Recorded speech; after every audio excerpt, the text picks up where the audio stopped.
अस्सलाम वालेकुम। भारत में कम ही ऐसे तजिया निगार हैं जो अपनी आवाम के सामने हक और सच की बात करते हैं और नाकाम ऑपरेशन सिंदूर के दौरान भारत का जो करोड़ों डॉलर का नुकसान हुआ है उसे खुलकर एक्सेप्ट करते हैं। परवीन साहनी साहब खुलकर तस्लीम करते हैं कि ठीक है, पाकिस्तान हमसे जंग जीत गया है। पाकिस्तान ने भारत के 7 जहाज गिराए हैं और भारत उनके किसी एक जहाज को भी नुकसान नहीं पहुंचा सका। साहनी साहब की तनकीद का बुनियादी मकसद अपनी फौज की कमजोरियों को हाईलाइट करना है ताकि इनमें बेहतरी लाई जा सके, वगरना ये प्रशांत धवन जैसे झूठे और ढीठ लोग आज भी मोदी की तरह अपनी आवाम के साथ झूठ पे झूठ बोल रहे हैं। अभी मैं एक साहिब की आपको वीडियो दिखाने लगा हूँ। इन्होंने भी आधा सच बोला है कि ठीक है, हमारे 3 जहाज गिरे, लेकिन पाकिस्तान के भी हमने कुछ जहाज गिराए हैं जो सरासर झूठ है। खैर, इनकी भी मजबूरी है क्योंकि पूरा सच बोलकर भारत में रहना नामुमकिन है। पूरी दुनिया यहाँ तक कि पाकिस्तान के दुश्मन भी ये मानते हैं कि पाकिस्तान ने भारत के 3 राफेल समेत 7 जहाज गिराए हैं, जबकि इंडियन फजाइया पाकिस्तानी फजाइया के किसी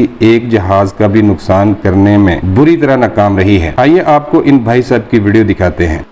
जैसी लास्ट वीडियो मैंने डाला प्रशांत धवन के ऊपर और उसके बाद एक वीडियो मैंने देखा तो प्रशांत धवन जी ये तो कह रहे हैं कि ऑपरेशन सिंदूर दोबारा से अगर हम करेंगे तो बहुत बड़ा चैलेंज भारत के लिए होने वाला है। लेकिन आप ना डिप्लोमेसी फेलियर की टॉपिक को ना छू रहे हैं ना उसको आगे बढ़ा रहे हैं। व्यक्तिगत तौर पर मुझे लगता है कि इस टॉपिक को जरूरत से ज्यादा बढ़ाना चाहिए क्योंकि देश की संप्रभुता की बात, पॉलिसी की बात है ना, कैसे ठीक किया जा सकता है उस पर चर्चा होनी चाहिए। लेकिन उसको आप अभी भी नहीं छू रहे हैं। लेकिन मैं सफलता मानता हूं कि कम से कम आप चैलेंजेस की बात कर रहे हैं, आप चाइना की बात कर रहे हैं। मुझसे व्यक्तिगत तौर पे पूछेंगे कि भारत की डिप्लोमेसी किस तरफ जा रही है, विश्वास कीजिएगा भारत कहां खड़ा है भारत तो खुद नहीं पता। मैं भारतीय होने के बाद भी इस बात को क्यों कह रहा हूं ये मैं आपको समझाता हूं। अब आप समझ लीजिए ऑपरेशन सिंदूर के बाद की स्थिति अगर मुझसे आप पूछेंगे ना कि भैया ऑल पार्टी डेलीगेशन गया था, करोड़ों रुपए बर्बाद फूंक दिए, ये शब्द मुझे क्यों बोलने पड़ रहे हैं आपको समझ में आ जाएगा। इस बात का जवाब मुझे दीजिए। पाकिस्तान राष्ट्रीय सुरक्षा परिषद का अध्यक्ष बन गया, ये बड़ी बात नहीं है। रोटेशनल वे पे प्रोसीजर में आपका नाम आना ही था, लेकिन 193 देशों में से 182 देशों ने आपका समर्थन कर दिया, ये बहुत बड़ी बात है। भारत पाकिस्तान का नाम लेके हमेशा ये कोट तो करता था कि काउंट ये टेररिज्म को बढ़ावा देता है, फंड करता है, उनको जमीन देता है और देश में अशांति हो सके सब प्लानिंग वहीं से बैठ के करवाता है। उसके बावजूद भी 193 देशों में से 182 देश पाकिस्तान के साथ खड़े हुए, ये हमारी सफलता कैसे हो सकती है मुझे आप बता दीजिए। बिल्कुल सफलता नहीं हो सकती, इसलिए मुझे दोबारा से यहाँ पर आके बात करनी पड़ सकती। मल्टी फ्रंट डैमेज हो चुका है भारत को, यह भी आपको समझना पड़ेगा। रशिया जैसा हमने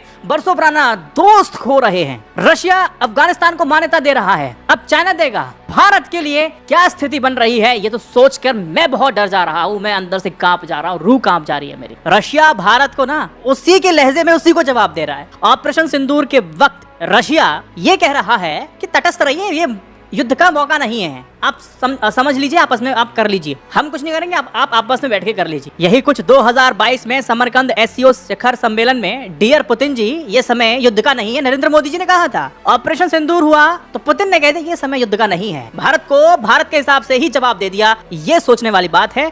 हम अपना वो बहुत जिगरी दोस्त खो रहे हैं जो बरसों की विदेश नीति के बाद हमने बनाया था, अब उसको हम गवा रहे हैं। दूसरी बात, भारत अमेरिका के पास जाता जा रहा है और रशिया से दूर होता जा रहा है। हमारे संबंध तो अमेरिका से भी तो अच्छे नहीं है। यहाँ खेल बहुत अलग चल रहा है। देखिए मैं आपको एक आंकड़ा देता हूँ कि भारत लगातार ना क्वाड में अमेरिका, भारत, जापान, ऑस्ट्रेलिया और I2U2 भारत, इजराइल, यूएई और अमेरिका जैसे गठबंधन में हिस्सा लेता है। भारत ये जो गठजोड़ है ना वो चाइना और रशिया का एंटी माना जाता है। हमारे संबंध रशिया से क्यों खराब होते जा रहे हैं इसका एक बताता हूँ। एक तो आप उनके आंतरिक मसले में आप ये ज्ञान देने की आपको युद्ध नहीं लड़ना चाहिए, है ना। दूसरा, व्यापार लगातार जो होता आ रहा था उसको घटाते जा रहे हैं क्योंकि अब अमेरिका से आपको व्यापार करना है। देखिए आपको एक आंकड़ा देता हूँ, 2016-20 के बीच अमेरिका और फ्रांस से ना हथियार आयात है ना काफी ज्यादा भारत का बढ़ा है। 2000 के दशक से भारत के हथियार का जो आयात का 75% ना रशिया से होता था। अगर भारत के अंदर 100 हथियार है उसमें 75 रशिया से आते थे और अभी 75% का जो हिस्सा है ना 2018 में घट करके 58% तक रह गया। और दूसरी तरफ रशिया ने पाकिस्तान और चाइना के साथ अपनी रणनीतिक साझेदारी को बढ़ा दिया है। यह भारत के लिए चिंता का विषय है। हम दूर वो कहीं और पास कि अमेरिका के साथ भारत का रिश्ता जो है ना वो स्वार्थ पर आधारित है, लेकिन रशिया के साथ दोस्ती, विश्वास और इतिहास की नींव पर टिकी थी। क्या भारत इस संतुलन को बनाए रख पाएगा? अभी तक तो लग नहीं रहा। ये भविष्य के लिए बहुत बड़ा सवाल है। ऑपरेशन सिंदूर हुआ, कहा गया भाई हम जीत गए। जब तुम जीत गए तो ऑल पार्टी डेलीगेशन भेजने का क्या मतलब था? रशिया यूक्रेन पर लड़ाई कर रहा है, चढ़ाई कर रहा है, क्या कभी वो ये कहता है कि हम ऑल पार्टी डेलीगेशन भेज रहे हैं दुनिया को समझाने के लिए? अमेरिका इराक को ये बोलता है कि भैया इसने ऐसे बॉम्ब बना दिए हैं जो पूरे भारत पर मतलब पूरे विश्व के लिए बड़ा खतरनाक हो सकता है। कौन थे जिनको बेमतलब मार दिया गया? सद्दाम हुसैन। बाद में निकला कुछ था ही नहीं ऐसा। क्या अमेरिका ने कभी जाकर के ऑल पार्टी डेलीगेशन भेजा कि हमें ऐसा किया, हमने ऐसे किया? लेकिन ऑपरेशन सिंदूर के बाद भारत ने ऑल पार्टी डेलीगेशन भेजा। एक छोटा देश भी ये नहीं कह रहा कि हम पाकिस्तान के खिलाफ वोट करेंगे। अब आपको लगा कि वैभव भाई आप थोड़ा डिटेल में बताओ। 3 चीज बताऊंगा, हमारी सेना की कहानी, दुनिया ने क्या परसीव कर लिया, और डिप्लोमेटिक हमारे लेजर लाइट जयशंकर जी, तो मुझे नाम भी याद नहीं है अब, विदेश मंत्री लेजर लाइट, सम्मानजनक स्थिति में लाने के लिए बहुत बहुत धन्यवाद आपका साहब। देखिए मैं आपको एक छोटी सी बात बताता हूँ। ऑपरेशन सिंदूर के दौरान भारतीय वायुसेना ने कुछ लड़ाकू विमान खो दिए हैं क्योंकि सरकार ने हमारे हाथ बांधे हुए थे। सरकार ने कहा था कि पाकिस्तान के सैनिक ठिकानों को नुकसान नहीं होना चाहिए। ये बात किसने कहा था? इंडोनेशिया के भारतीय दूतावास में तैनात डिफेंस अटैची नेवी के कैप्टन शिव कुमार, उन्होंने इस बात को कहा था। पाकिस्तान ने हल्ला मचाया कि हमने भारत के कई सारे फाइटर जेट्स गिरा, हमारे बहुत गिरा दिए। तो भारत ने बोला हमने भी तो बहुत गिरा दिए। भारत बोलता रहा कि हमने 6 फाइटर प्लेन गिरा दिए हैं, तो पाकिस्तानी कह रहे हैं कि हमने तो 6 भी गिरा दिए, उसमें हमने आपके S-400 भी गिरा दिए। अब 6 गिराए कि 2 गिराए 3 गिराए हमें पता नहीं, लेकिन दुनिया 3 मान के चल रही है कि 3 भारत के भी फाइटर प्लेन गिरे हैं। ये चर्चा मोटी मोटी हुई है, 6 नहीं मान रहे, 3 गिरे हैं। अब इसमें हुआ क्या? यहाँ पर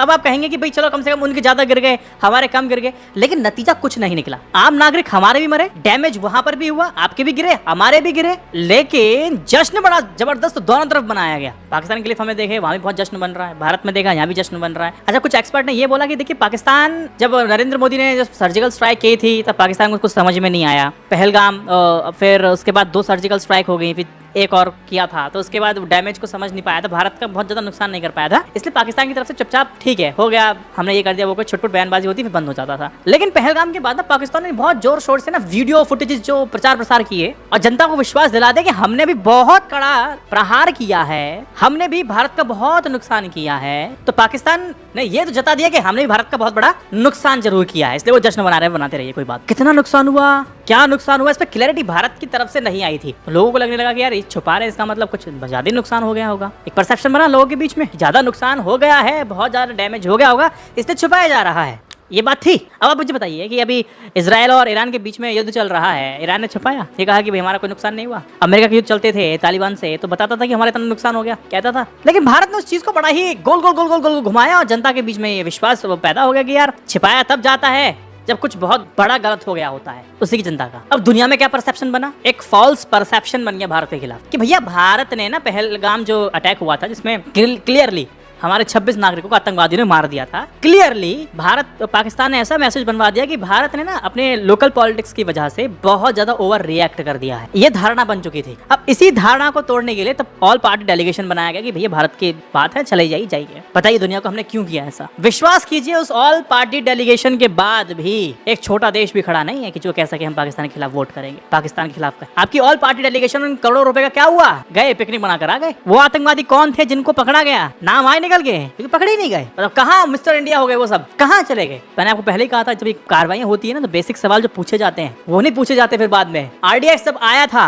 कैसे आ गया था, ना जब आज है ना मेरे पास ना आपके पास, कभी भविष्य में होगा। वो बेसिक सवाल पूछने बंद कर देती है हमारी मीडिया। मतलब ऑल पार्टी डेलीगेशन जब अपने पिकनिक टूर के तहत ना कोलंबिया गया, तो एक छोटे देश ने भी ना पाकिस्तान की निंदा करने से इनकार कर दिया था। यह है सफलता अपनी ऑल पार्टी डेलीगेशन की। और ये संदेश बनवा दिया गया है कि भारत ने अपनी डोमेस्टिक पॉलिटिक्स के चक्कर में ना ये सब ज्यादा मास डिस्ट्रक्शन कर दिया है, और दुनिया इसको मान भी रही है। और दूसरी बात, चलो ये तो परसेप्शन दुनिया में क्या बना वो अलग चीज है, लेकिन डिप्लोमेटिकली भारत के साथ 4 देश नहीं पीछे खड़े हुए। हम अमेरिका करीब है लेकिन उससे दूर दिखाई दे रहे हैं। रशिया को दिखाई दे रहा है कि हमारे पास तो भारत का पता नहीं क्या स्थिति हो रखी है, वो वैसी जो उम्मीदें हैं वो खत्म करके बैठा है रशिया। ये जब ये भारत और पाकिस्तान के बीच में जो युद्ध चल रहा था उसको रुकवाने का जब श्रेय अमेरिका की तरफ से, डोनाल्ड ट्रंप की तरफ से लिया गया था ना, तो जब ट्वीट्स आने शुरू हो गए कि भाई हमने रुकवा दिया है और हमने ट्रेड डील को लेकर के हमने इनको धमकी दी, दोनों मान गए हैं, हम दोनों समझदार हैं, ये अपना अब अपने काम पे लगी है, ये सब चीजें सही नहीं है। अमेरिका ने इसका श्रेय ले, सीजफायर मैंने करा दिया। वहां का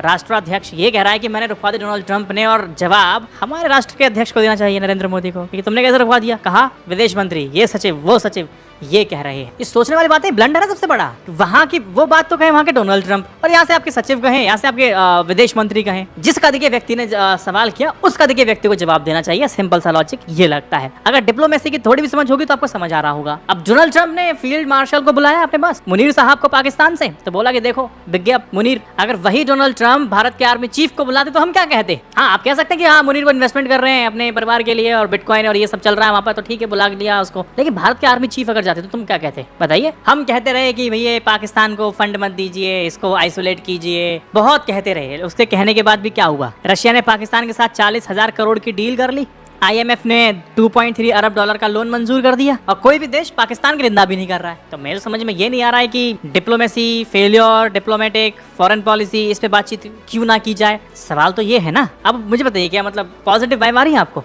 अगली बात करूंगा, वीडियो को एंड करूंगा, बहुत लंबा वीडियो हो रहा है। तालिबान सरकार को रशिया ने मान्यता दे दी है, भारत पे कोई असर पड़ेगा, भारत के लिए क्या चेतावनी है ये मैं बता देता हूं। देखिए, अभी लोग ये बोल रहे हैं कि हमें समझ में नहीं आ रहा कि रशिया एक पहला देश बन चुका है जो तालिबान की तानाशाही सरकार को और जो महिलाओं के खिलाफ उसके अधिकार को छीनने वाली सरकार को मान्यता दे रहा है। तो ये बोल रहे हैं कि आपको पता है कि तालिबान की सरकार में क्या चलता है, महिलाओं को अधिकार क्या है। वो तो कहते हैं कि अधिकार दे रखे हैं, वो अधिकार नहीं होते भाई। 12 साल से ऊपर की महिलाओं को आप स्कूल नहीं जा सकती हैं, आप पढ़ाई नहीं कर सकती हैं। अगर आपको कोई यात्रा करनी है तो आपको अपने पुरुष साथी के साथ आपको जाना पड़ेगा, बहुत रेस्ट्रिक्शंस हैं, नहीं कर सकते हैं, जिंदगी नरक है। तभी दुनिया बोल रही है कि ये चल क्या रहा है, मान्यता कैसे दे दी। रशिया अफगानिस्तान में तालिबान सरकार को औपचारिक मान्यता देने वाला पहला देश बन गया। अगला नंबर चाइना का हो सकता है। दुनिया में एक आम सहमति ये थी कि चलो ठीक है ना, बातचीत कर सकते हैं लेकिन हम ना मान्यता नहीं देंगे। ये काम चाइना का था, बातचीत करता था, इन्वेस्टमेंट करता था, लेकिन उसे मान्यता नहीं दी थी। चाइना ने रशिया के इस फैसले का स्वागत किया कि आपने इसको मान्यता दे दी तालिबान को। भारत ने अभी तालिबान को औपचारिक मान्यता नहीं दी है, लेकिन हाँ बातचीत वो करता है। ऑपरेशन सिंदूर के बाद जब देखा, विदेश मंत्री ने, हमारे विदेश मंत्री ने वहाँ के विदेश मंत्री से बात की थी, ये बात सार्वजनिक हुई थी।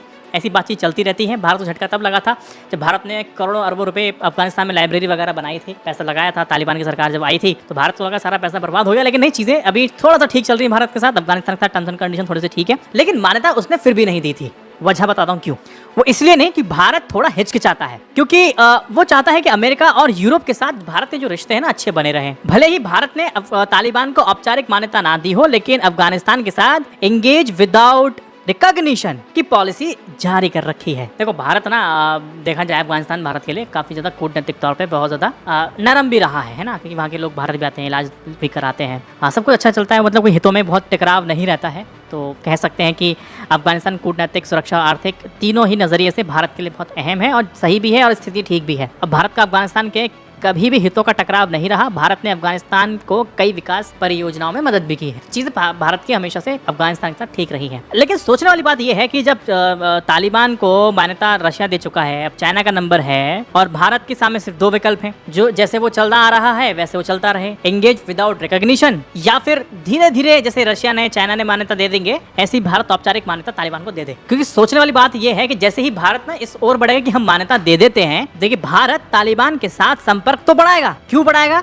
ताकि वहां पर चाइना और पाकिस्तान का ही दबदबा ना हो, इसलिए बढ़ाएगा वो। भारत को अपनी रणनीति स्वतंत्र रखनी चाहिए। ऐसा बिल्कुल नहीं होना चाहिए कि पाकिस्तान कर रहा है तो भारत भी करेगा, यूरोप दबाव डाल रहा है तो भारत को करना पड़ेगा। ये चीज नहीं, स्वतंत्र सोचना पड़ेगा। देखिए भारत को ना अफगानिस्तान की तरफ सोचना पड़ेगा, और अगर आपको वहाँ के इंफ्रास्ट्रक्चर में पैसा लगाना है, आपको दबदबा बनाना है, तो आपको औपचारिक मान्यता आज नहीं तो कल देनी पड़ेगी। ये तो सुनिश्चित है, क्योंकि आप देखेंगे तो आप अफोर्ड नहीं कर सकते कि वहाँ चाइना और पाकिस्तान का दबदबा हो और आपका ना हो, है ना। तो बहुत सोच समझ के इंफ्रास्ट्रक्चर पैसा लगाएंगे तो आपको मान्यता की तरफ बढ़ना पड़ेगा, इसमें कोई संदेह नहीं है। देखते हैं अब क्या स्थिति और आगे बनती है। लेकिन ऑपरेशन सिंदूर को लेकर जो मुझे लगा वो मैंने आपके सामने ज्यों का त्यों रख दिया। डिप्लोमेसी, विदेश नीति पे चर्चा अधिक होनी चाहिए, जो मुझे व्यक्तिगत तौर पर लगता है, ताकि क्लियर पिक्चर मुझे और आपको मिल